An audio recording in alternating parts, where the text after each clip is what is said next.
This is Let's Talk About Myths, baby. And I am your host, Liv. And it never gets more comfortable singing that. In any case, I am here once again with a little episode that is taking bits of other episodes and putting them into one so that I can take just a little rest. Just a little time to myself, time to, oh my God, try to fix my mental health. And today, because it's Friday, so of course we are looking at past conversation episodes. Once again, Michaela has put together something really fun for you guys. We are looking at episodes that feature myths and mythology, these characters that have their origins in the cultural memory of the Bronze Age that was left behind and which was then picked up by much later generations and turned into these fascinating myths. So today we have selections first from my episode with Cora Beth Fraser, who came on the show to talk about both the Minotaur of Crete, but also autism. We had an absolutely fascinating conversation about this, and it was a few years ago now, so I hope you'll all be just revisiting this with fresh ears and really take in a lot of the really fascinating stuff that Cora shared. It was such a joy of an episode, and I'm glad to reshare just even a small part of it. Just again, as with the last episode on Tuesday, there is a Spotify playlist linked in the episode's description where you can find the full-length episodes of these if you want to listen to the entire thing. And we also have a selection from my episode with Alexia Burrows-Karalambidu, who came on to talk about the notion of Kalon Kakon, this beautiful, ugly, beautiful evil, and how it aligns with the always wonderful Helen of Sparta. That was an absolutely amazing conversation, and it spawned episodes, me just diving as deep as I could into the character of Helen because, unsurprisingly, she's utterly fascinating. So my conversation with Alexia is such a joy. I'm thrilled to share, again, just a part of it. And finally, we thought, who better to return to than one of the guests from the Bronze Age Collapse episodes? So we're sharing a little bit of my conversation from a few years ago with Joel Christensen, who came on to talk a little bit more about Homer and the Homeric tradition. So there's just a little bit deeper dive or just a more specific conversation. We were looking at the concept of Homer and, the idea of Homer as an individual versus the idea of Homer as this kind of compilation of all of these varied oral storytellers from over so many centuries. This was an amazing conversation, and it's the reason why Joel came back for the Bronze Age episodes and will be returning soon for an episode looking at heroes. Ooh, stay tuned for that.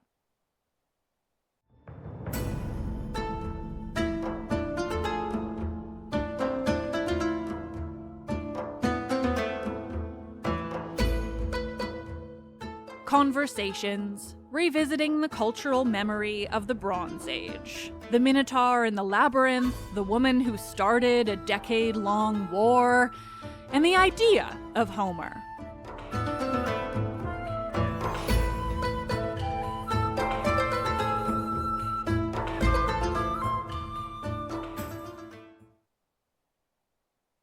When you read the sources that mention the Minotaur, it's very much, there's very little description. It's like half man, half bull, or there's bull bits, or it's very vague. But then you see the visual sources, and they kind of have their own tradition, and the Minotaur tends to be very recognizable in terms of, essentially which bits are man and which bits are bull. And, there's sort of a tradition there that you can trace across, and a pattern, which is much more precise and consistent than you get in the written sources. Mm-hmm. So I'm so curious about that. So, obviously haven't looked at a lot of visual of Minotaur at all, if any. I'm now thinking what I've seen. And meanwhile, I'm always so interested in the Theseus of it, how much of his story are we getting from Athens, and how much of it is Athenian propaganda? And so I've always been extra interested in that Cretan side of it, and it makes Crete look really bad, and I just have to think then, how much of this is Athens trying to make Theseus into a hero that he obviously was not? So I'm so interested to hear what the variations are on the Minotaur. Oh, yeah. And, I'm happy to do that. And I'm also happy to do some Theseus bashing, because that's all good too. Please. I mean, I'm always down for Theseus bashing, but I would love to know if you know anything about that, the Athenian of it. Like, I keep meaning to look into whether there is, scholarship or people talking about how much of it is based in Athenian propaganda and how much of it is like, I mean, I don't know if any of it's from Crete, so I would love to hear anything about that. No, it's actually one of those areas that I'm still researching. I'm still trying to track down more visual sources, because the feel that I get from a lot of the visual sources is that the Greek ones, there is very much a sense of Theseus as the hero, with the monster. He's often dragging the Minotaur along behind him, or it's very much the conquest of Theseus over the monster, and but then you look at Etruscan sources, and then you get a different version. I mean, it's like there's a famous vase painting of baby Minotaur. Oh my God. Minotaur sitting on his mother's knee, and he is so cute. I can't even tell you. So yeah, you've got baby Minotaur, and this is like completely different to evil, horrible monster that must be killed because it eats people. Little cute Minotaur sitting on its mother's knee. It's just adorable. So yeah, I mean, I need to look into it more, in particular looking at the relationship between the Greek stuff and the Etruscan stuff. But yeah, I haven't got there yet. No, fair enough. But I'm so thrilled to hear I'm in the baby Minotaur now. I'm like, okay, I'm going to find a picture of that to post with this episode. Oh, you have to. It's the best. But that's so interesting that there are Etruscan visual representations, because I mean, I wouldn't have pegged that given how far the Etruscans would have been from Crete, not necessarily from Greece, but from Crete. That's really interesting. But, I think the whole role of Theseus in Athens and in Athenian lore has very much kind of shifted the focus. We must see Theseus as the grand hero, but then you look elsewhere and you get a different sense. And I think it's really kind of it's really interesting and really a useful wedge to open up an area of Theseus bashing. Yeah, I mean, the man deserves it. Yeah. The funniest thing I just find about him is that I think Minotaur aside, because in that sourcing at least you get some sort of the idea that it was monstrous, it was eating people, whatever. But everything else about Theseus is like objectively bad. Yes. Like you hear these descriptions and you're like, I know this is meant to make him sound heroic, but where is that heroism exactly, right? Yeah. And that's actually one of the things that I think is really interesting about the labyrinth and the Minotaur and all of that, because at that point in the myth, in all, in most of the versions, you have a very simple story of, Theseus is the hero. He volunteers. He goes to save his people. He kills the monster and he emerges victorious, and it's all wonderful. And then he goes off and does a whole load of awful things.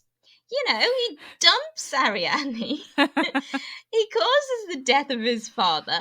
It's like that's the pinnacle of decent Theseus. He kills a monster, and then it's all downhill from there. Like really, really fast. And it is the only good thing, well, I would say, quote unquote good thing that he does. And again, it's based on what we're supposed to believe about the Minotaur. But yeah, I mean, because I, always stand by his being a full-on serial killer on the way to Athens. Like, and then even the Cretan bull, which is, of course, the Minotaur's father, but then is the Marathonian bull, even that he does for show. He doesn't just like defeat this bull for the out of the goodness of his heart. No. And I just think it's so fascinating because the Minotaur really is the only like quote unquote good thing he did, but was it good at all? Exactly. And that's what makes it really interesting, because, you know, it the more you know about Theseus, the more you start thinking, oh, poor Minotaur. You know, poor little baby Minotaur. You know, it's trapped inside the labyrinth and it can't get out. And, you know, and then you start realizing the whole family connections. You know, the Minotaur is the son of the queen. He's the brother of Ariadne who gives the thread to Theseus so that Theseus can go and kill her brother. It's not nice. And, you know, it gets really interesting. And I think really that's kind of my way into the whole thing, is just this sort of instinctive reaction against Theseus and, you know, championing the evil, scary monster. I think that's, I mean, that's right. Yeah. I mean, the conception of the, you know, so-called scary monster is one of my favorite stories. And the reason I say I started this podcast, because I read it one day and I was just like, why does no one tell this story comedically? Like, so much of Greek myth, it's like, it's never, or I mean, not never now, obviously, but, you know, years ago, it was not presented often as comedic. Yeah. And it is objectively funny in so many places where you're like, how is somebody telling the story of how Pasiphae conceived the Minotaur without comedy? You know, my problem with that is, you know, I always wonder how that conversation went, you know, between Pasiphae and Daedalus, who is having to build. you think, how did you broach that subject? Yep. No, I've theorized on that a lot in fun ways, because you know, he had to at this point where we're to believe he was a prisoner, you know, and but yeah, it's like, okay, so I have these urges. They're not really my own, like a god gave them to me, you know, that's its own problem. But I really need you to create this thing for me. Like, I just need to make this happen, and I know you can do it. And go for it. And then, of course, though, you have to imagine, as much as that conversation was deeply awkward, Daedalus, like, took the recommendation and he went for it hard. I know. And I mean, you know, I've been a designer of chess sets. You know, I know how detailed you have to be to do the blueprints for a model or something. And yeah, I know. Just, I have trouble with the process. Just, you know.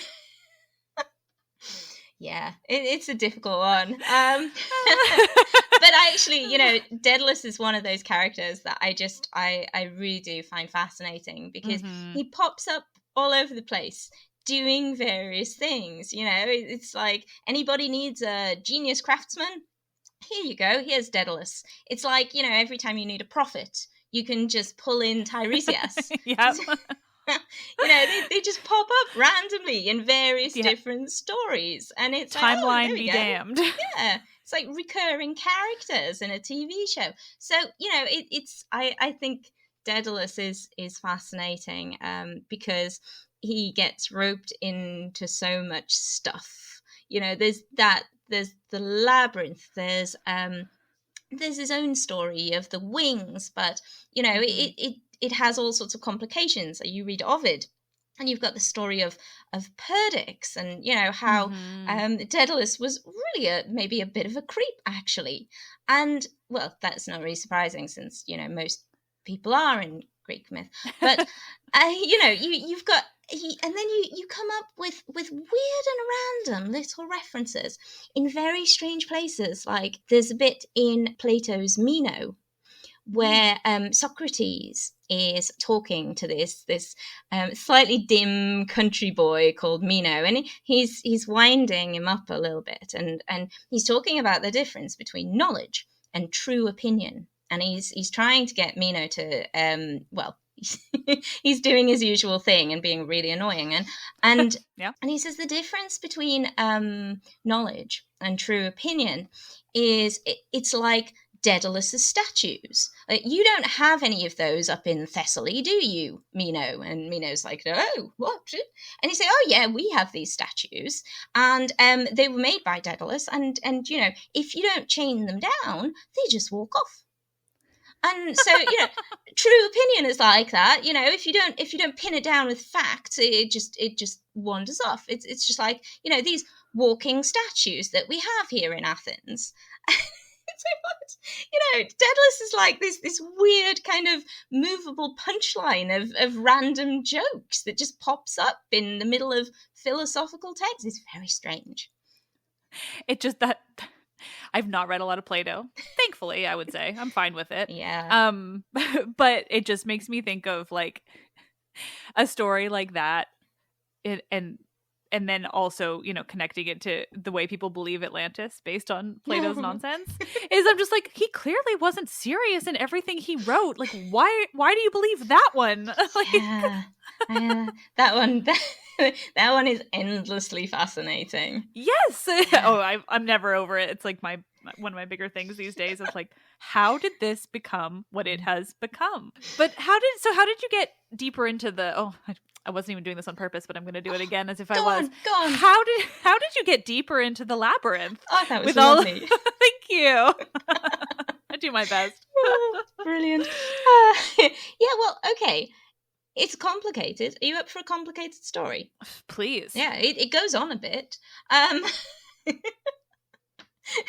Yeah, the labyrinth does. Yeah, well, that's the thing, and it is confusing and complex, and you can get lost in it, which is pretty much what I do when I start talking. So this could go anywhere. So I was doing all this stuff teaching myth to I teach adults. I teach distance learners who come to education maybe late. So I teach, frankly, people who are just really, really enthusiastic. Oh, that's lovely. It's amazing. My students are just the best. They're fabulous. I learn so much from them, and they're great fun because they want to do stuff and they want to know stuff, and it's great. So I was doing that. And then I was going through stuff at home because my little boy was diagnosed with autism. And I was looking at his behavior and I was kind of thinking, yeah, I know he's diagnosed with autism, but he seems kind of normal to me.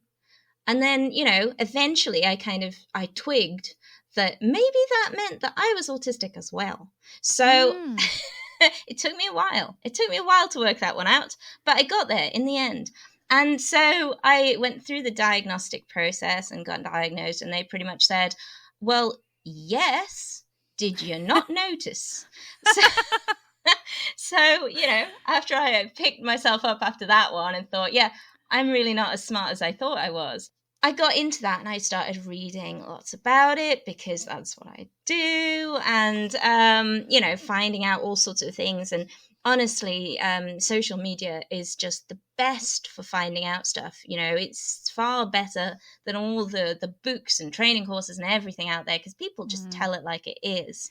And their own experiences. Exactly. Yeah, it's mind-boggling. I recently discovered that obviously I have ADHD and just had never realized it. And like, you just by reading everyone's constant talking about it, and I'm like, penny dropping. That's why I have so much trouble doing like anything without a hard and fast deadline. Exactly.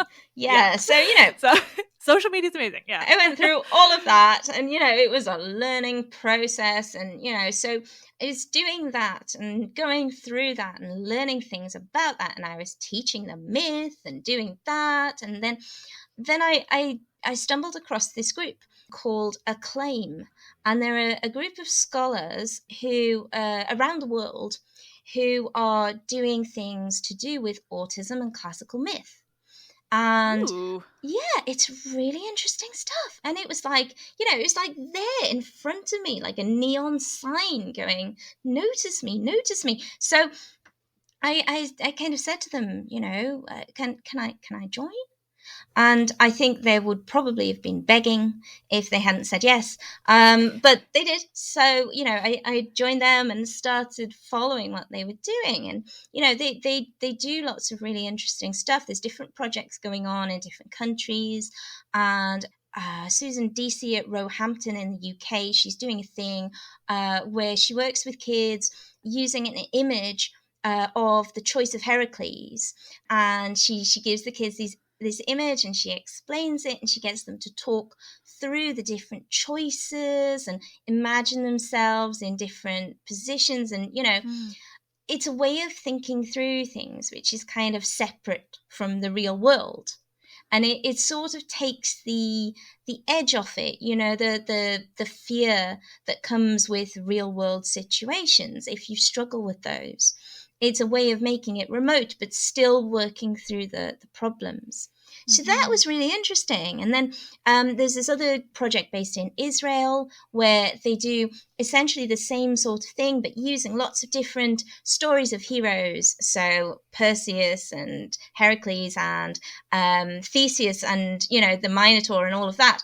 And it's working through ideas around fear and choices and, dealing with situations where you're lost or you don't know what to do, or it's a lot to do with processing emotions, which for a lot of autistic kids is a real roller coaster of, how do you learn to deal with these things? And so they're using myth to do that. And I thought, wow, this is just amazing stuff. And at the same time, I was reading novels because I was doing that thing where you think, I've got to read something that's not classics to get my head in a healthier space because, I'm starting to see things when I go to sleep and it's not good. That sounds like my life. Yeah. And so, I don't know. No, read something different. I'm gonna sit down. I'm gonna read novels. I'm just, healthier headspace. So I was reading this novel called Piranesi by Susanna Clarke. And it's nothing to do with classics. It's like a fantasy sort of novel. And the main character, Piranesi, he is in a world which is is very surreal. It's like loads and loads of intersecting hallways with statues in them, and sometimes they flood, and he's on his own, and he's got a notebook, and he writes things in his notebook, and he goes on wonders, and he makes charts, and he does like tide charts, and he figures out the migration of the birds, and he writes about all the statues that he comes across, and he's kind of having a whale of a time. But he's on his own. He doesn't know where he comes from. There's a mysterious man who keeps popping up, and he doesn't know where he comes from either. But he sort of isn't really bothered. And he's just kind of, is in this really strange situation, but it's all good because he's making friends with the statues, and sometimes he has a chat with the birds, and it's just such a nice novel. And I'm reading this and I'm thinking, if I ended up in a world like that, I would probably do the same thing. I'd probably have a notebook. I'd be wandering around. I'd be talking to the birds. I'd be making friends with them. I'd be doing all of that. And, so I'm reading that and I'm thinking, yeah, but there's something really weird about this. There's something that I'm missing. I'm just, there's a connection there that's driving me mad and I just don't know what it is. And then I read an interview where Susanna Clarke said that one of her inspirations was, C.S. Lewis, and also a story by the Argentinian writer Borges. And the story by Borges is called The House of Asterion.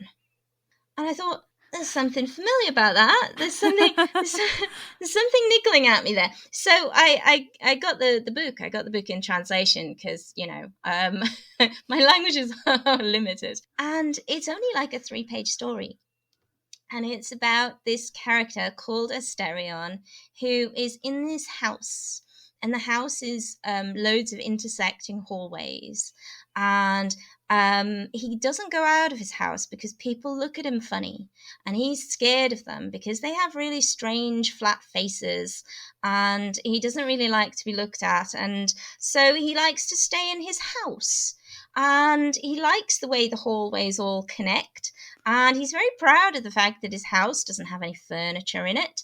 And so it's like clues being dropped all the way through the story about what's actually going on. And, sometimes people come to visit him and, he runs to meet them and then they end up on the ground. And, it's all very, it's just 3 pages, but it's like a process of figuring out what it is that's happening.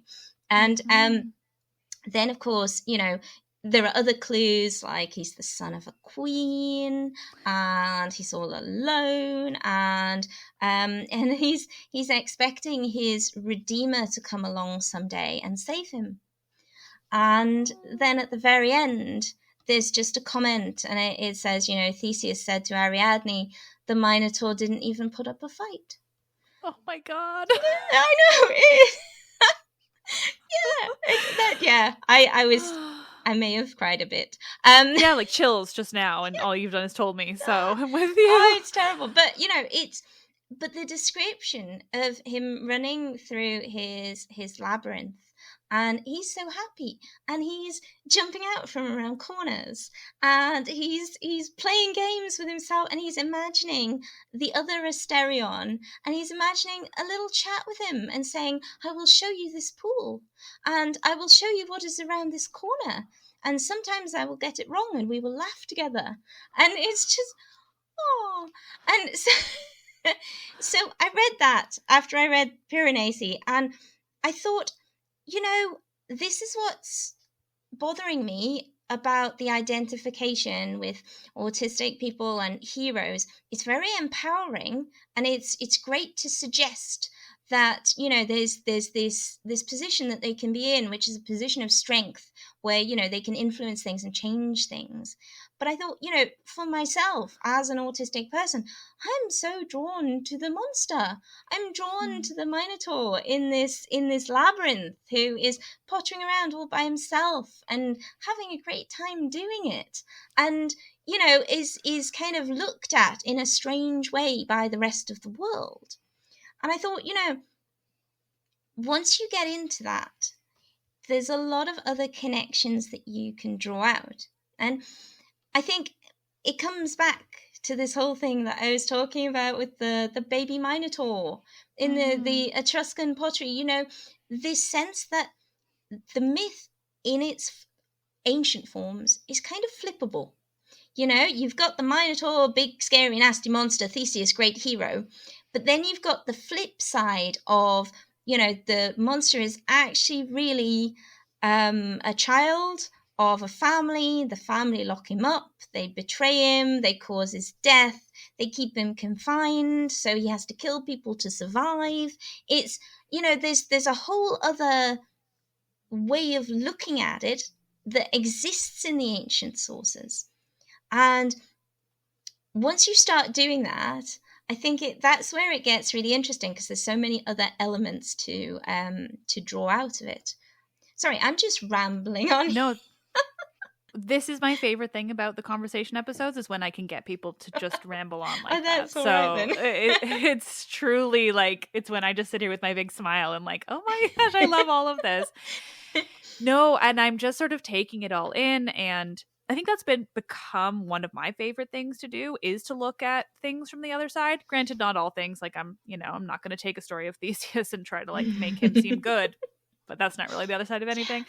But I just keep, as you talk about this more and more, and seeing that other, just the flipping of it is, I hear Medusa's story in my head. Exactly. Right? It's exactly the same, where it's like we have been sort of conditioned to see this version of the story where it is a heroic act to kill the monster because of all of these obvious things that not even all of these obvious things, because of the obvious fact that monsters must be killed and no other real obvious anything. Exactly. And so if you just you take it on its head, and it's like, well, what if it's just an odd creature?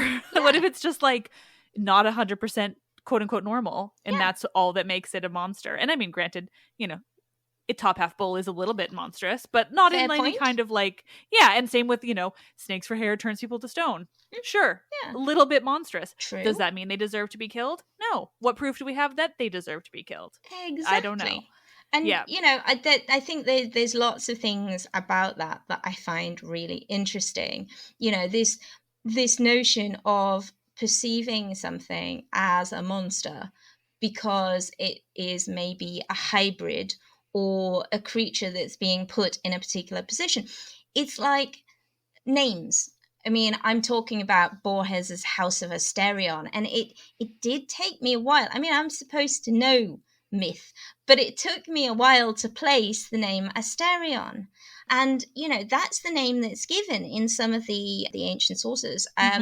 Borges quotes... It means like starry-eyed or something, exactly. right? Borges Yeah, quotes beautiful. Apollodorus, who mentions that the Minotaur's name is Asterion. And it's a lovely name. I mean, it's something to do with the stars.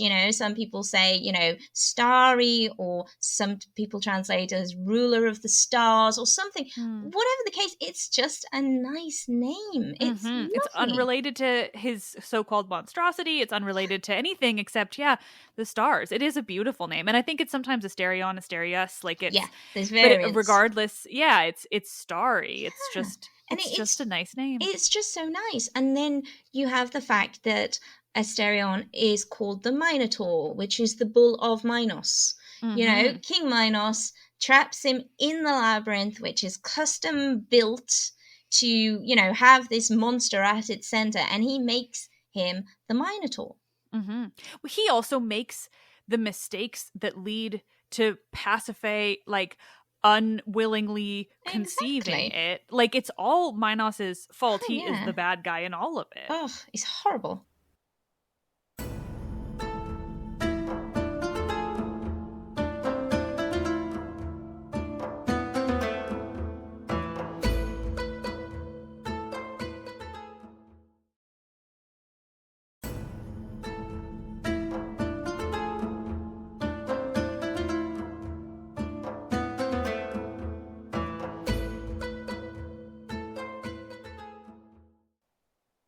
I think it's something that people they'll read Hesiod and they'll come across Kalankakan or Beautiful Evil as it's usually translated. Obviously, Natalie Haynes has shone an entirely different light on it, which is so cool. But it's something that people will read in Hesiod and they'll just be like, oh, okay, cool. Like, okay, she's beautiful and evil. That's great. Because a lot of people going into Hesiod, at least now, already know the myth of Pandora. Like, she has the box, Pithoi, of course. Not at all a box. No, An enormous jar. It's a nice jar. It's a lovely Greek jar. And they'll go, oh yeah, she's going to release all the evils. That's great. And leave the other one in the jar. Usually depicted as a butterfly, that's what modern things kind of draw it as, which I find really weird, but hope is a butterfly. All right. I quite enjoy that. It's cute, but I don't really get it. But No, I agree. It's pretty, I'm sure, but I don't really see the reference point. Yeah, absolutely. So I think people just go across it and they go, oh, okay, cool, and just move on and forget entirely about it. But I saw it and I thought, oh, that's a really interesting concept. So I decided to go into it a bit, and I discovered like a whole plethora of scholarship and just interesting takes on it. Obviously, most of them focus on Pandora, but then I saw it in another book, Ruby Blondell's book on Helen, or it was Bettany Hughes's book on Helen. Someone had said that Helen of Troy was also a Kalankakan, and I went, okay, I've read about that before. I went, that's a really interesting take, and I love Helen of Troy. I am a Helen of Troy enthusiast. I love her. I think she's brilliant. People disagree. I think she's fascinating. I definitely want to do cool. more study on her. Absolutely. Yeah, you absolutely should, because she's so cool. Yeah.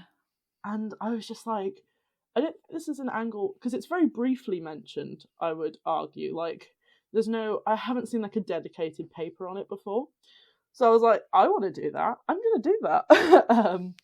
And I read into it, and I saw like lots of arguments for why, and you have to define what Kalankakan is. Especially, I obviously took the route of Beautiful Evil because I think that one seemed the most enticing to me.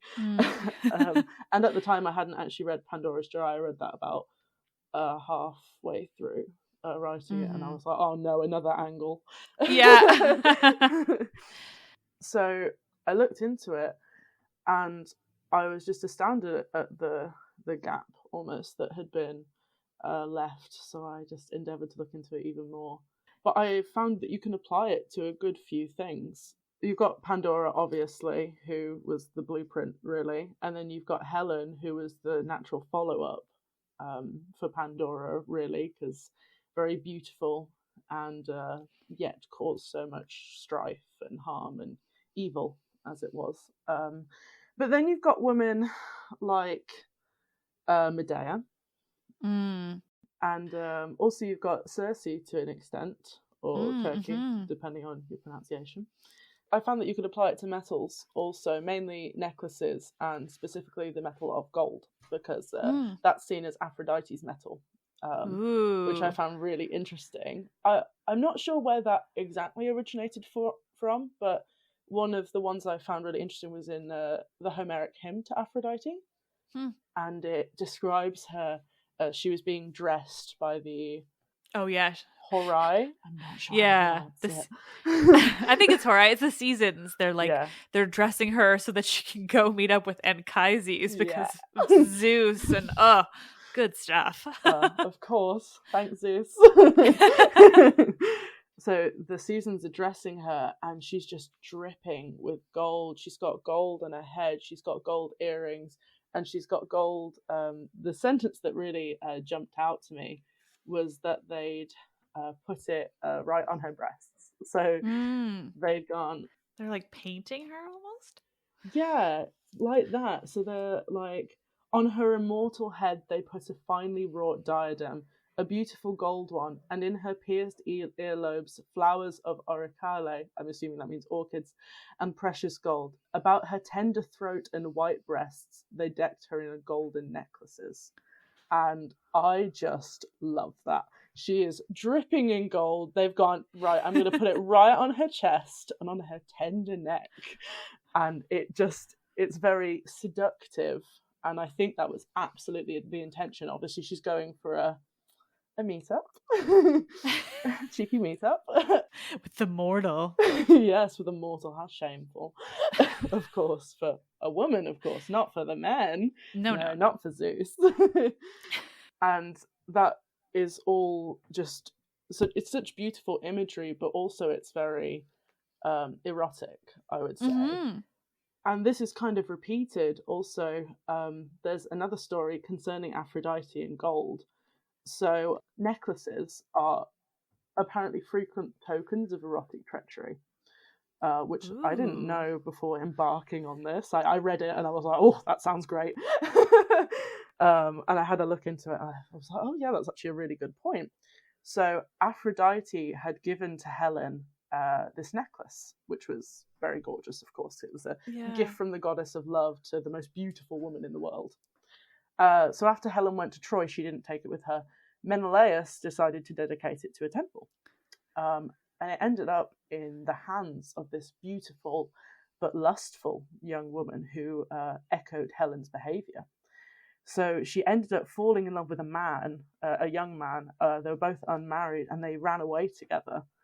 And there's a bit of discourse on whether that was like because of the necklace or because of her generally, and she was attracted to the necklace because of this. But I found it so interesting that gold especially was used in that story, and it's very cool.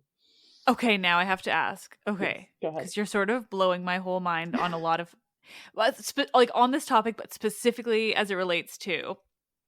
So I'm so curious if any of this has come up in relation to the necklace of Harmonia. I personally haven't looked into it, but I expect it would have. Yeah, because that's like a somewhat cursed necklace, depending on what you read and from when or whatever. But and she's the daughter of Aphrodite, and it's given to her from Hephaestus. And oh my gosh, I've got so many questions now. Fascinating. Yeah. That's a whole little research project. I mean, there's a certain novel that's been in the works for like 10 years about Cadmus and Harmonia and that necklace. So now you just helped me out a little bit. I saw you writing it down and I was like, she's found something she likes. Yeah, that's so interesting. Necklaces and gold especially is a massive thing, I think, for Calon Cacon. And people might be wondering why. So you've got the obvious Calon side, the beautiful side, going, oh yes, they're very beautiful, very seductive, very nice. But obviously in a lot of these stories with the Homeric hymn to Aphrodite, obviously she doesn't want Anchises to know that she is the immortal goddess Aphrodite.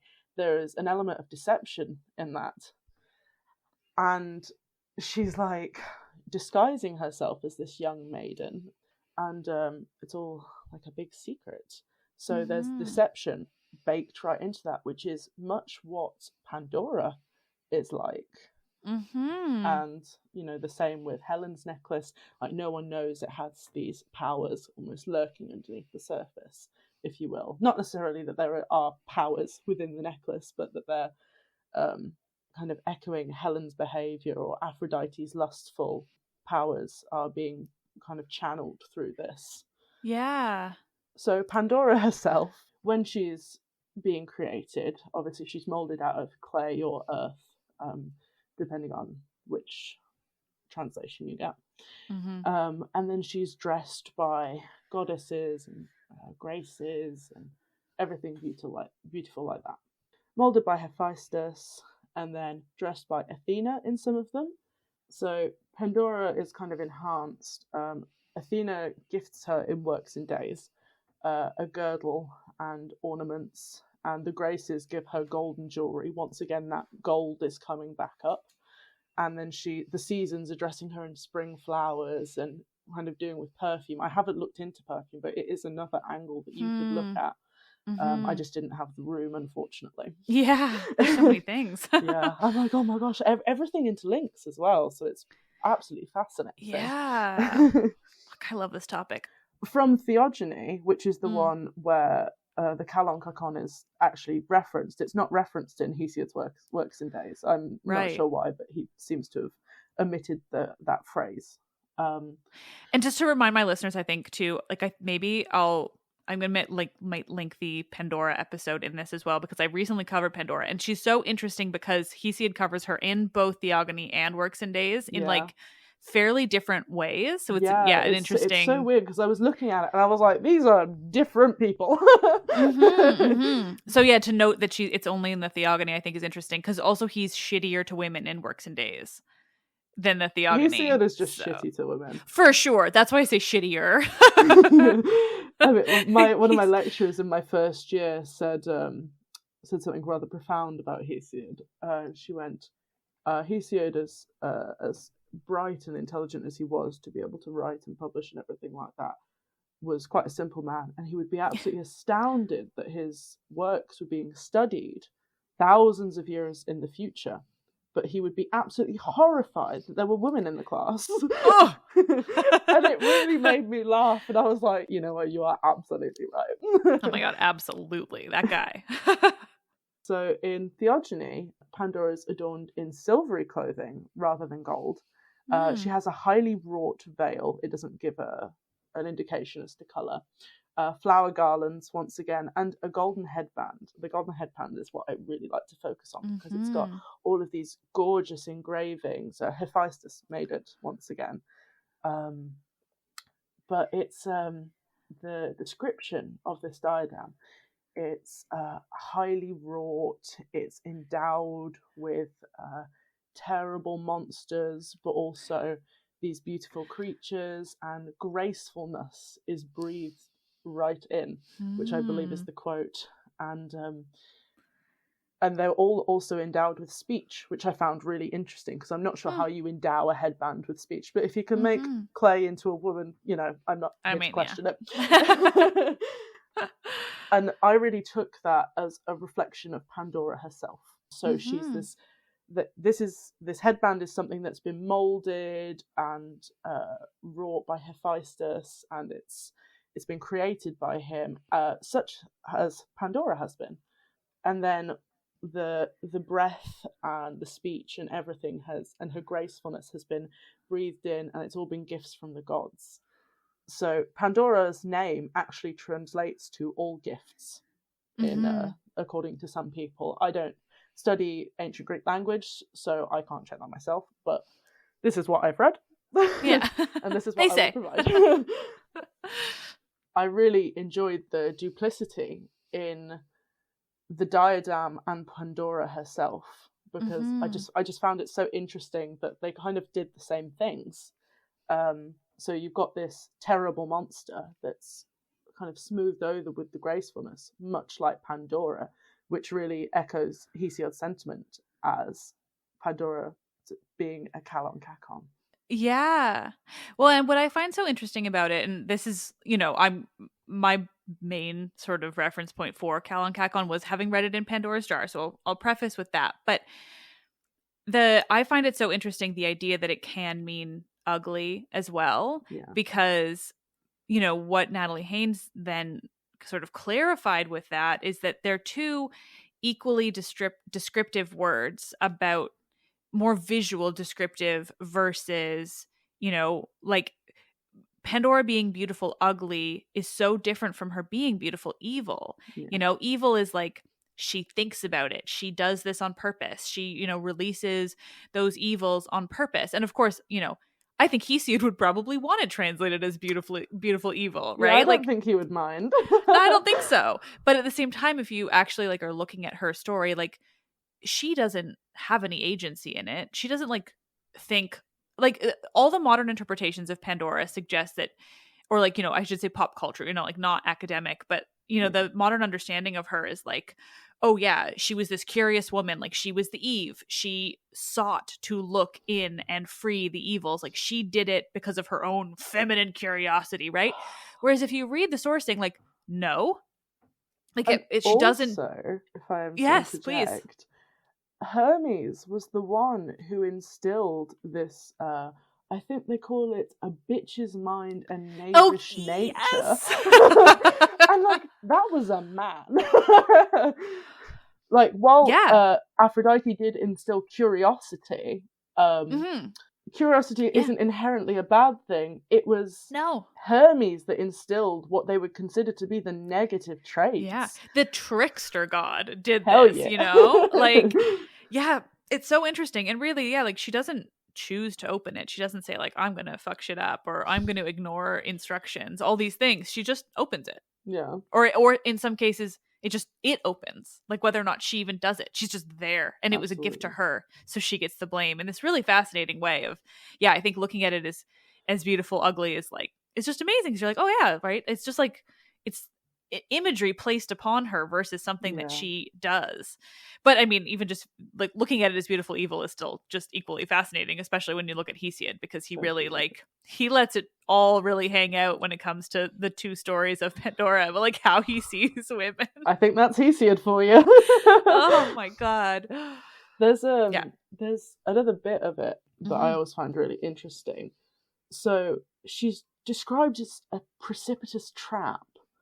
As well, she is this is what her destiny is. She is there to wreak havoc because Prometheus stole the fire, and Zeus wasn't too pleased about it, because when Zeus doesn't get his own way, bad shit happens. Absolutely. He's like a spoiled toddler. I don't really... we all know how I feel about Zeus.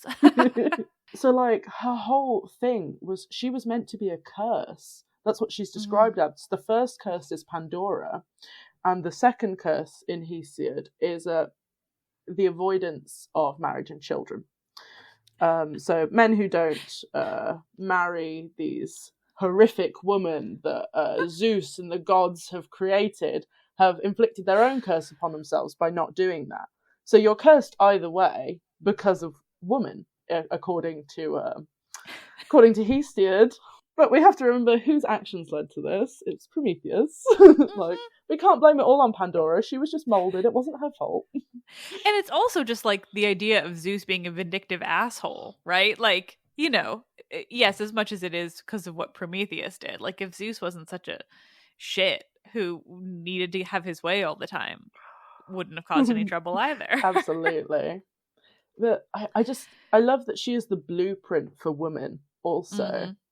So she's the one that everything is based upon. It's not necessarily based upon the gods. She is in the image of the gods, so we know that she is absolutely bloody gorgeous, because by definition, apart from the Furies, of course, all goddesses are gorgeous, as far as it goes. So we know she's gorgeous, but on the inside, it's this rotten interior, and this idea carries on and on and on and on, and this idea of moulding your wife, of course, also continues in Ischomachus's, not Ischomachus's, but he is the man speaking, in Oikonomachus, I believe it's by Xenophon. He talks about how Ischomachus moulds his wife. He's having a conversation with Socrates. Of course. And Socrates is talking to Ischomachus, and and Ischomachus is telling him how he moulded his very, very young wife. Like, he wanted her to know as little as possible, which creeps me out in ways I can't imagine. Like, I can't even describe how much I hate it. But like, he's like, I wanted her to know as little as possible. And then one day she came to me when I come home from, I think he was working in the fields. One day I came home and she'd rouged her cheeks and she'd whitened her face, and she'd altered her height by wearing shoes with blocks in them. And he was like, what is this deception? Do you think that as husband and wife we should deceive each other? This is terrible, terrible, awful.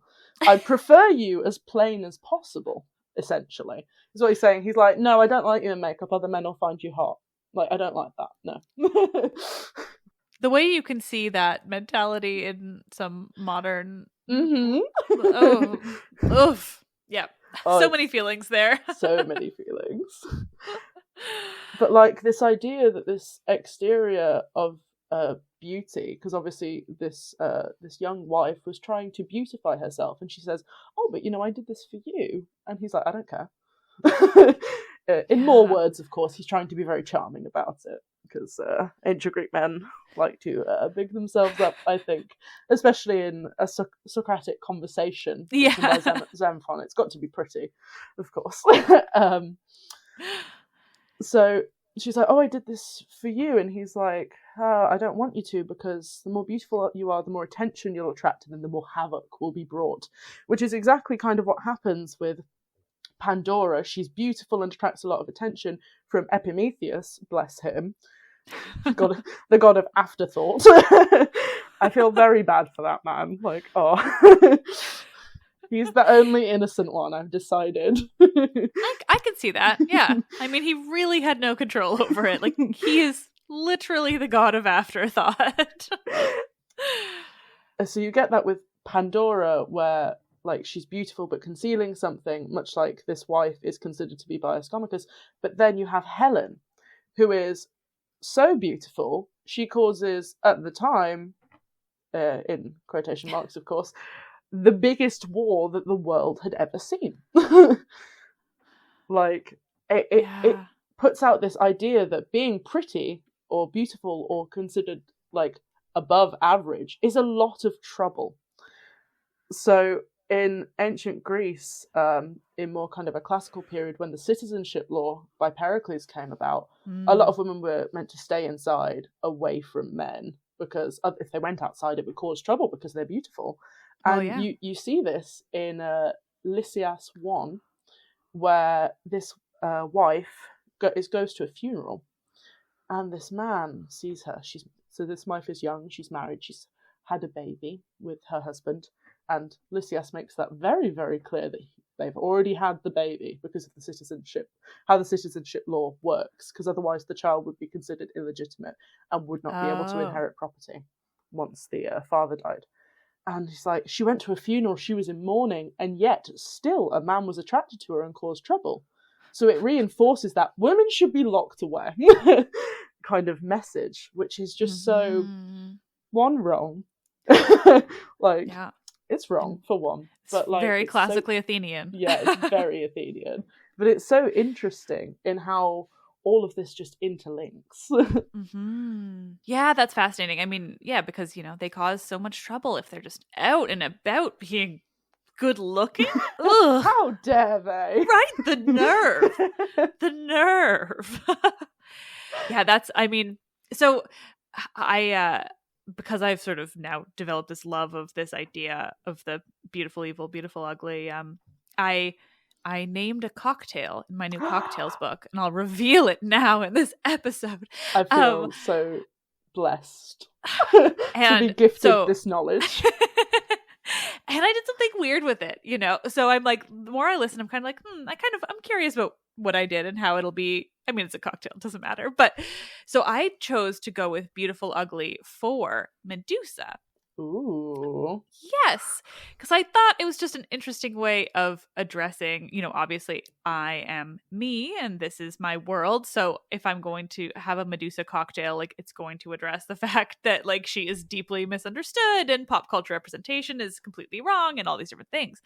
So I use beautiful ugly to kind of go with that and suggest that, you know, she like her monstrosity is questionable. I would argue it's very like, I think it's pretty unclear. Like we have a lot of Gorgon imagery that often it's not named Medusa unless when it just looks like a Gorgon. And I find that so fascinating. She's the only mortal one, you know, there's so many things. Yeah.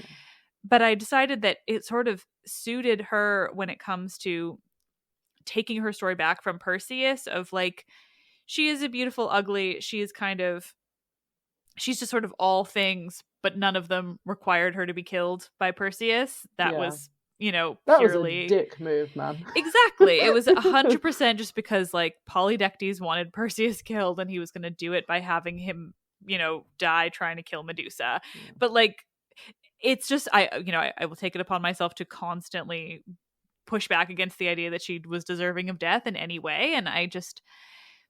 Yeah, I don't know. I suppose using beautiful evil was an interesting way to do that. But then because of the layout of my book, I'm pretty sure the very next cocktail, it's like a section later, but is Pandora's Jar.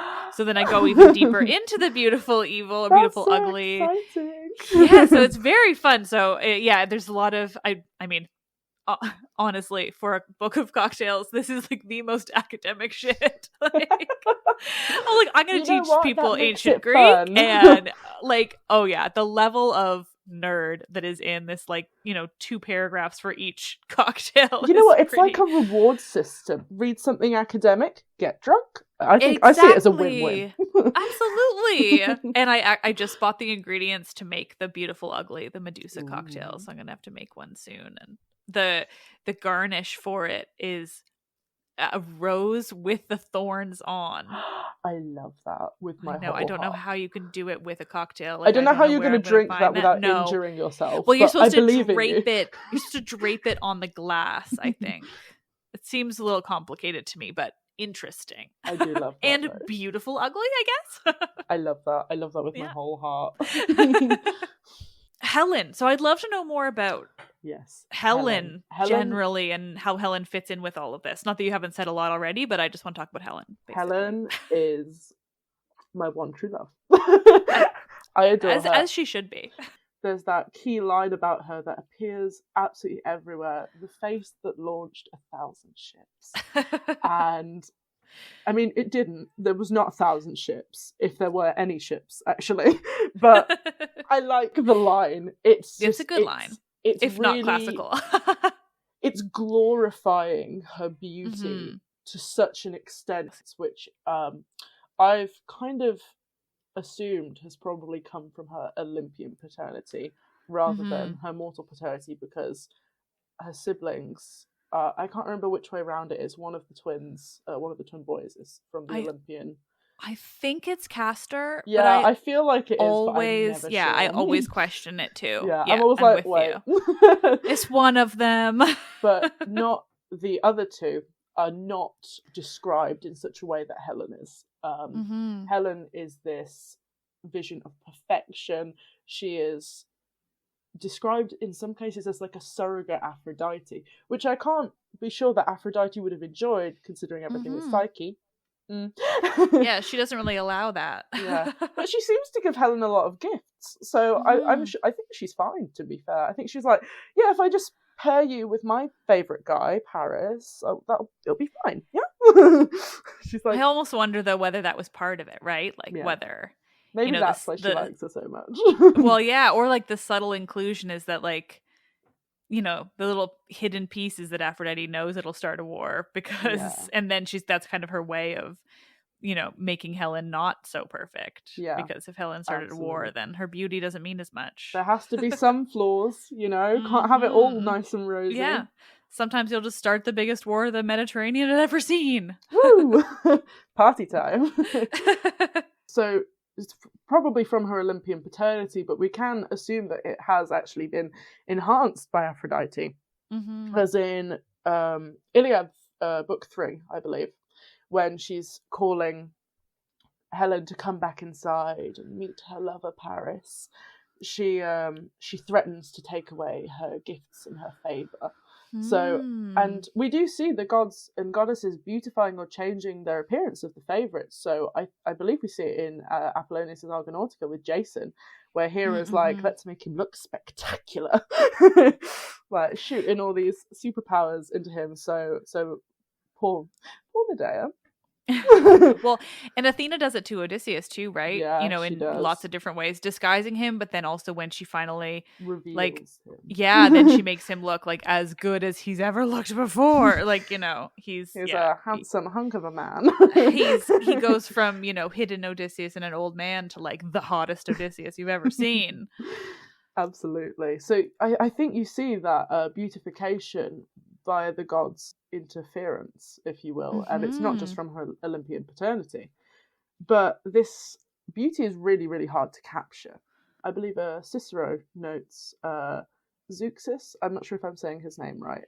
He's a painter, and he was commissioned to paint Helen of Troy. This was many, many years after she would have passed. Not necessarily suggesting that she was ever alive, but you know, it was many years after the Iliad was written, at least. Yeah. So he auditions all of the women in the city to find Helen's likeness, but none, unfortunately, possess the beauty of Helen. No one can. Yeah. So instead, he picks 5 girls who are the most beautiful, or 5 women. It's a bit I'm unclear on the exact translation. He selects the 5 most beautiful women and uses their best features. So he's like, I'll take your face, and then your arms, and then your chest, and then your bottom, and then your legs. And he goes, that is how I will create Helen and her composite. But it's really interesting because her beauty, despite that we know that she is the most beautiful woman in the world, we don't know what she looks like. No, we don't know what made her that beautiful. It's just like an inherent, like, indescribable thing. They always describe her as like the most beautiful, or stunningly like the immortal goddess, or frighteningly like the immortal goddess, I believe is the quote from Iliad 3. But they never actually say why. They don't say her hair is as radiant as the sun or anything. They don't say anything like that, which is, you get a lot of epithets with other women. We occasionally get like white-armed, or, you know, stuff like that. But that's very, very basic. It's very traditionally just like that's how they describe women. Yeah, exactly. Yeah. It's not really diverging from anything.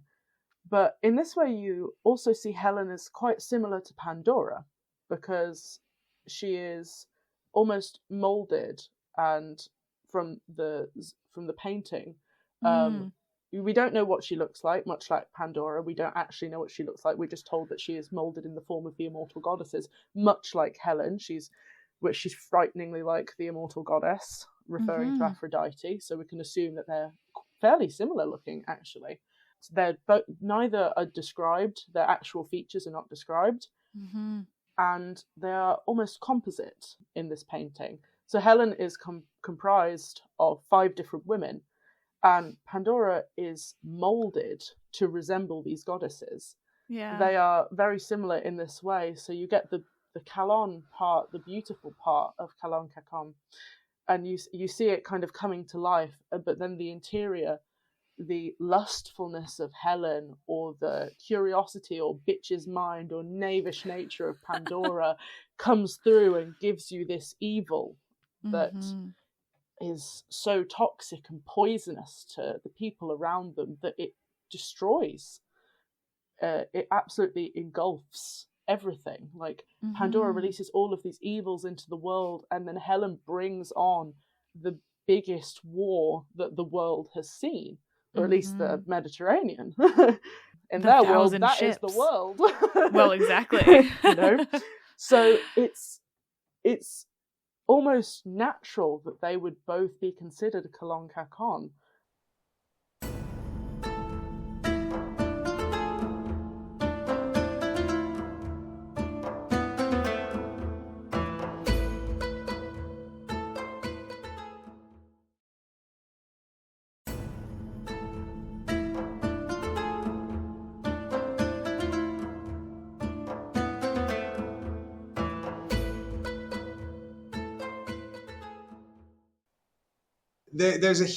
There are so many different options on what Homer is or who and where the epics come from, that you can literally spend decades working on it. And one of the things that's really hard to convey is those of us who have strong convictions have often come to those after so much work that like it's almost impossible sometimes to give all the information so someone can make a choice. Right. And there are a couple things obscuring our ability to talk about it. So I want to get to sort of the obstacles for us to actually get to the truth before I talk about my opinions. One is the genesis of the poems and the textual transmission is so complicated and tortured that it's impossible to say anything certain about their origins. Right. And I think that what happens is that people on either side tend to obscure the evidence. So first thing is obstacles, right? Obstacle one is the process of textual transmission and origins is so confused and tortured that it's really hard to sort of drill back to an original of any type. Obstacle number two is the impulse to drill back to an original. The very idea that there's an text or origin is so based in non-archaic ideas that it really, not quite perverse, but I'll say perverts, twists the way we talk about the question, right? And option three, sort of going along with this, are cultural aesthetics. We find it almost impossible to conceive of what it's like to be part of a non-literate culture. And we have this, it's false dichotomy, right? If you're not literate, then you're primitive. If you're not writing things down and you're oral, then things can't be complex and sophisticated. So those three basic barriers make it really hard to even talk about the nature of Homeric poetry as we have it. All right. So I'm going to pause there. Do you want to talk about one of those things or can I keep rolling? I mean, I'll just add because that's so interesting. And it's something that comes up for me a lot where people will ask me like, well, I heard this version of myth, you told this version, like, what's the original, or just the very idea of original myth, right? People want to use that term. They want to understand, I tell all these different variations. I've covered one version 3 years ago and I'll redo it again and it's completely different. And that's just because I found more sourcing and I use primary sources now in a way that when I first started, I didn't know what I was doing and I just kind of figured out what I figured out. And so I'm constantly like navigating that with my listeners of, no, you don't need to figure it out. There's no timeline. You don't need to figure out like why something conflicts with another thing in the myth because they weren't thinking about that. It wasn't a concern. It was, this oral tradition. So, I mean, I'm fascinated by all of that. And I think, it's something that I'm very familiar with, basically. So we have these cultural problems that make it hard for us to understand that make us deny the possibility that these texts that we have come out of a place where there is no author and that they don't need individuals to create their complexity. So when we deal with so I'll go back to the textual transmission issue, but our basic cultural prejudice and belief is that to have something of structure and complexity, you have to have a designer behind it who intended for it to be the case, right? And that is based in a cultural perspective that's deeply informed by Christian views, but also deeply informed by individualist ideas that are kind of post-Homeric, that arise with literacy. Not to say that the Homeric epics don't show an individualist ideal, but we project a lot of values on searching for the author. All right. So what I'll do, I'll just like talk briefly about oral formulaic theory, and then go back to your question about sort of the Iliad and the Odyssey being very different, because they are.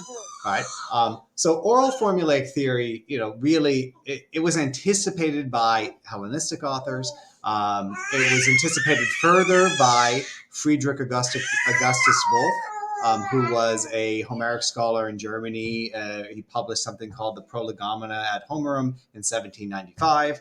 And it really came to its head after Milman Parry and Albert Lord did their field studies in the Balkans, former Yugoslavia, in between the two world wars, right? And it emerges out of a place where the question used to be Unitarians versus analysts, where people who said the Homeric epics are whole and they come from one author, and analysts said, no, they were put together by editors and from a bunch of traditional narratives.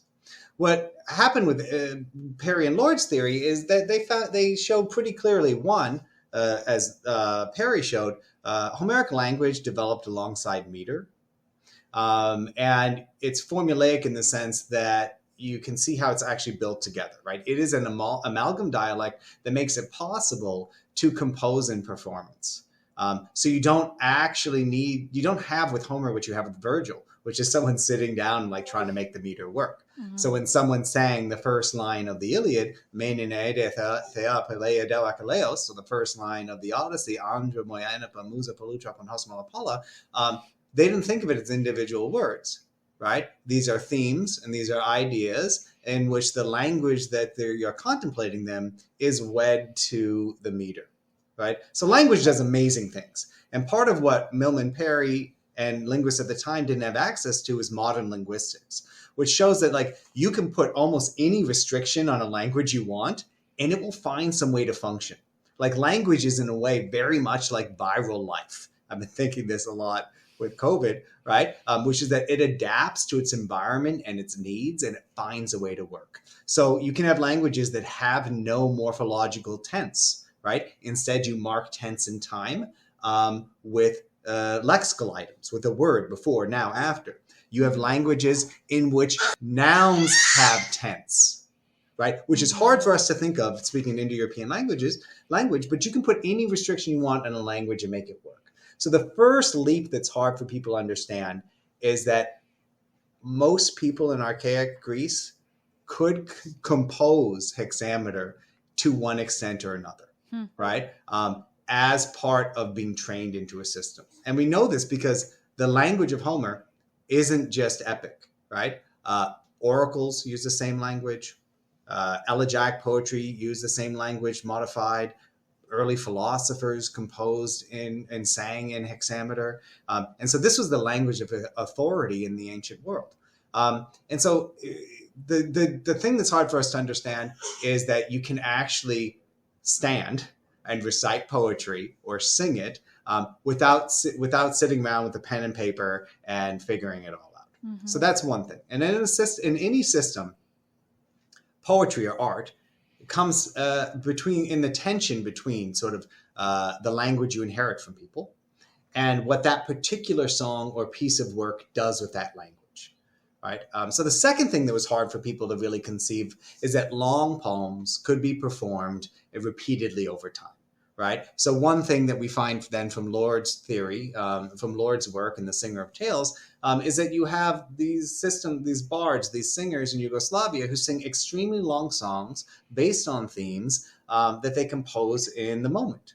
And so this is great. And what people often do is they stop at that moment and they don't follow up in the entire field of oral poetics and anthropology and other fields that's still developing. And so one of the real dangers of this type of work is assuming that analogy equals truth, right? When we find an analogy, it shows something's possible. It doesn't show it's probable. Another good example, and one that always gets to me, is in Rajasthan, there in India, there's a traditional epic of Dev Narayan, who is a cattle rustler. And the song is sung performed at a yearly festival that lasts 7 days. And the singers sing from dusk till dawn, basically, every day from memory, all right? or they're composing. What they have actually as an aid for composition is a singer has an assistant with a tapestry that has images of the tale that's illuminated as they're performing. And in the 70s and 80s, different performances of this were recorded, and it's longer than the Iliad and the Odyssey. And the difference between the performances is under 5%, right? Wow. Under 5% for 7 days of singing, compared to the Iliad and the Odyssey, which probably take around 24 hours or less, right? So one big challenge is our belief that it's possible to compose long things with intricate structure in performance, and that you don't have to be one person doing it, right? And so that leads into sort of the secondary problem. Like, if it is possible that we have this long traditional poem that can be sung in performance, does the genius come from the individual singing it or the tradition? And this is where I think most modern Homerists split, is that decision. Do you think what's most important is the last singer or the entire tradition that came before? I think that people choose the last singer because of cultural prejudice, because it's hard for us to understand that communal creation can actually create extremely complex and rewarding works of art. We just don't want to see it that way. We're so prejudiced against collective creation and collectivity, and so much towards individualism, that we can't almost see outside of ourselves, right? And so I think these cultural prejudices make us accept the possibility of long-form composition and performance as a type of art, but downgrade the probability of that's where the Iliad and the Odyssey came from. And that's where we can think, for me, the magic is trying to reconstruct the audience experience of it, and how important it is that these poems respond to audiences over time. One of the things you noted is how different the Iliad and the Odyssey is. And the people in the past have said, based on their best knowledge, well, clearly this means that they come from different people, right? Because they're assuming that difference is from difference in human beings, not from theme. One of the things that Albert Lord and other oralists show really convincingly is that theme creates diction and structure, all right? The theme of the Odyssey is very different from the theme of the Iliad. But the one place where their language gets really close is in book 22, when Odysseus is killing everybody.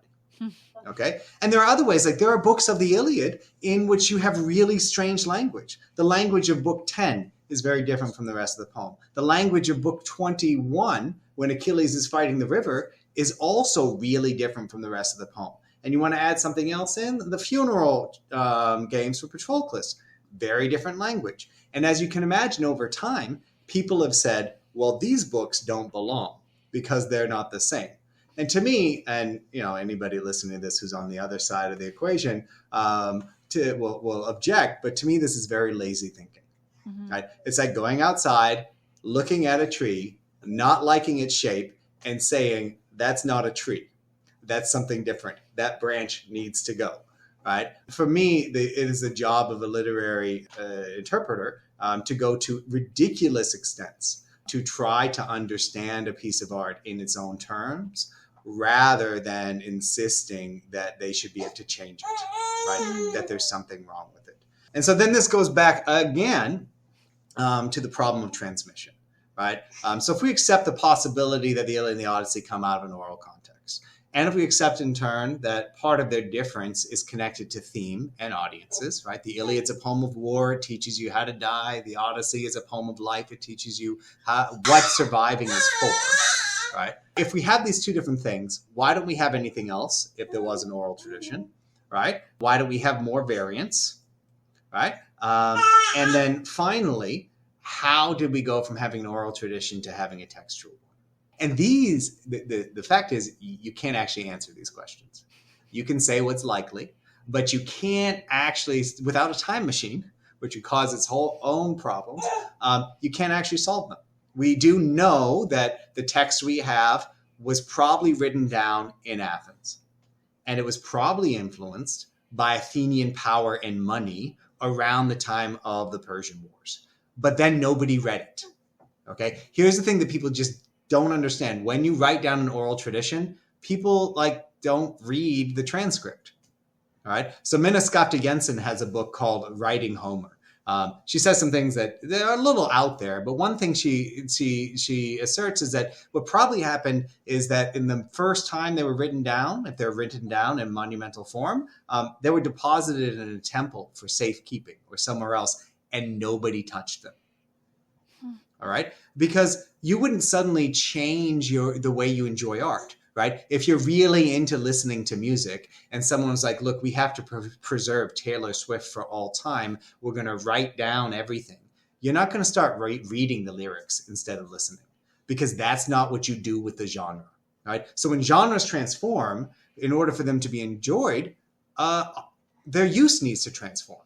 And so we see this happening in the texts that show up in the 4th century. So in Plato, in Aristotle, and others, we see evidence of people turning to written texts. But then it's really during the Hellenistic period and libraries like those at Alexandria, Antioch, Pella, where you divorce the epics from their performance context. And people suddenly start reading them and editing them and worrying about the right version. So, when we go back to that moment of dictation, this is where dictation theory comes in. We have another moment where people are worried about where does the authority come from. So one of the ways that people who really want to believe in single authorship theory adapt to these facts is they focus on the moment of dictation and say, well, that singer or the singers who are involved in dictation and the editor were the ones who made this fanciful thing that we made or that we have. Right. And I'll go back to another tree metaphor for understanding this one. Right. If you go outside and look at a tree that's particularly well suited to its environment, you might say, well, who's responsible for this? Right. And someone may say, well, the gardener put it there. I'm like, well, maybe the person planted it, but what about those who cared for it? What about the people who trimmed it afterwards?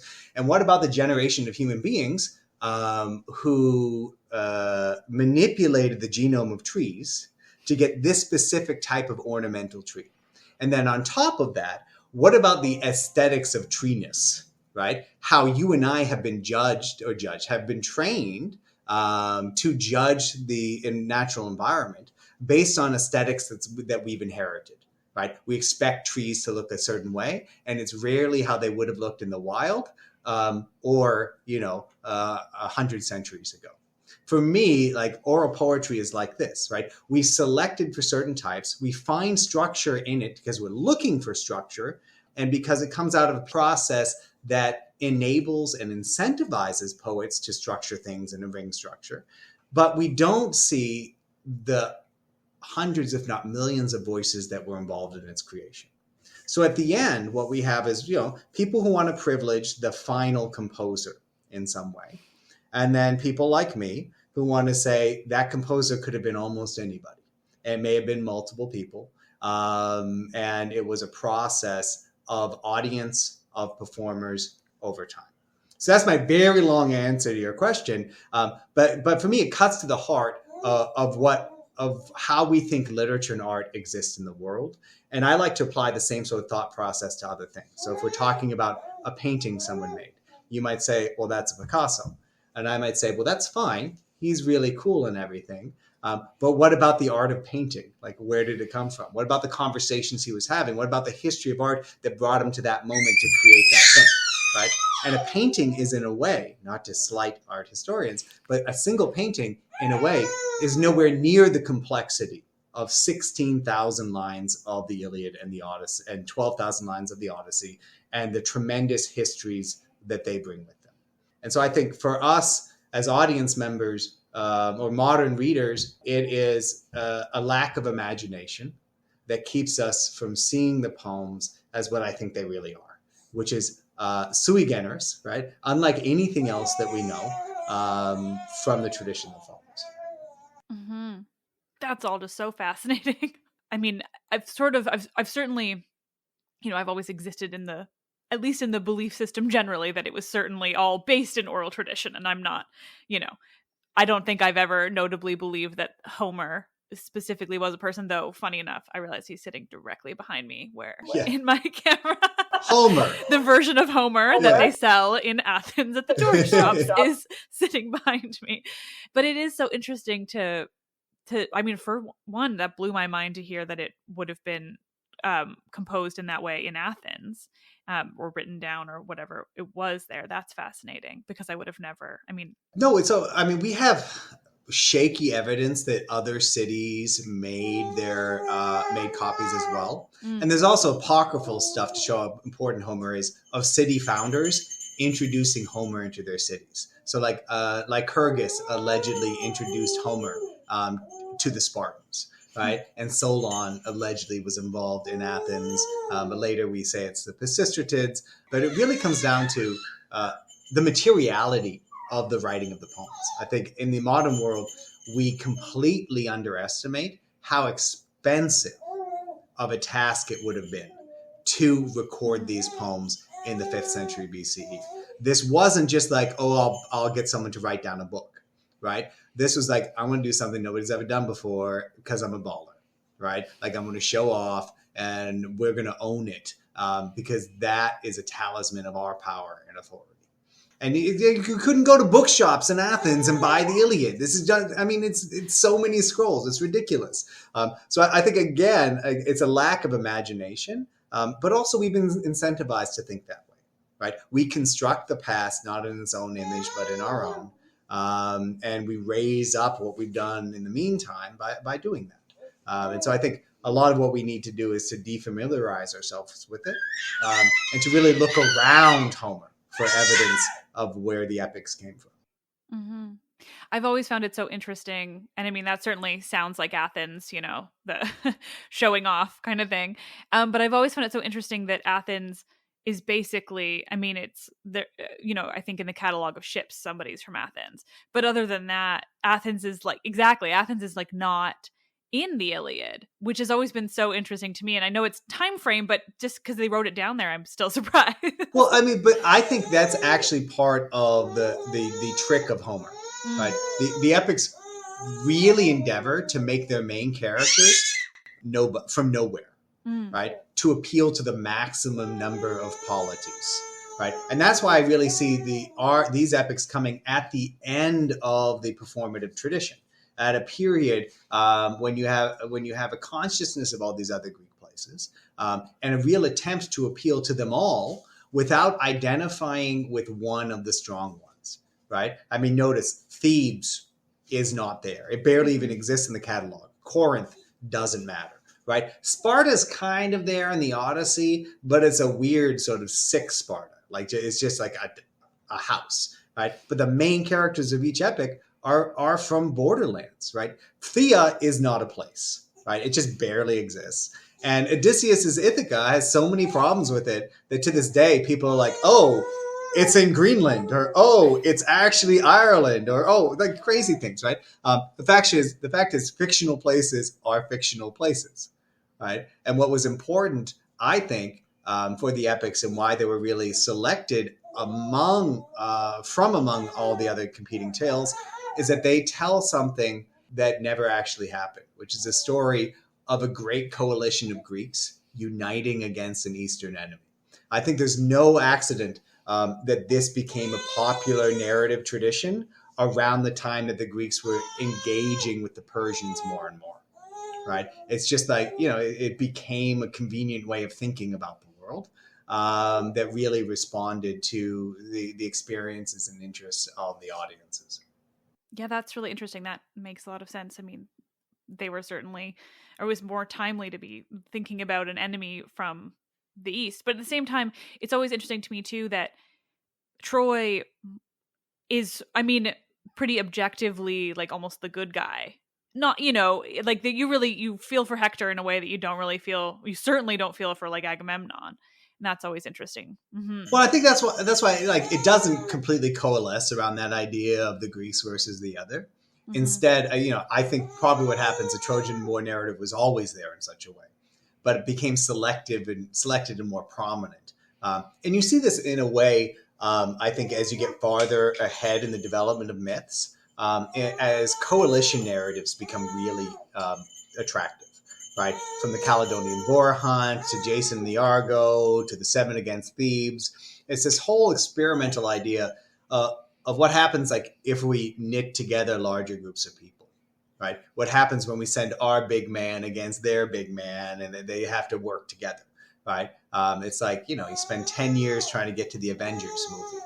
Right, you give everybody their origin narrative, and then suddenly the individuals aren't as important as they were. And so I think we have to put the Iliad and the Odyssey in that context. And then, people like to put someone like Barry Powell or others will put the Iliad and the Odyssey at the beginning of the Greek literary tradition. And I want to ask always, well, what if we do the opposite? What if we put it near the end? How does that change the way we think about it? Because we know that it wasn't written down really early and that it was still changing. And so that's really been sort of the way I've approached it for a while. And I'm pretty convinced. I mean, my basic feeling is that the Iliad and the Odyssey were written down partly for power, but also because society was changing. In Athens, tragedy became more popular. Lyric poetry rose in a way. I mean, it was important before. And then you had the exporting of culture as part of empire and power. And so I think you have to look sort of for cultural motivators for taking a traditional art form and encoding it in a new way.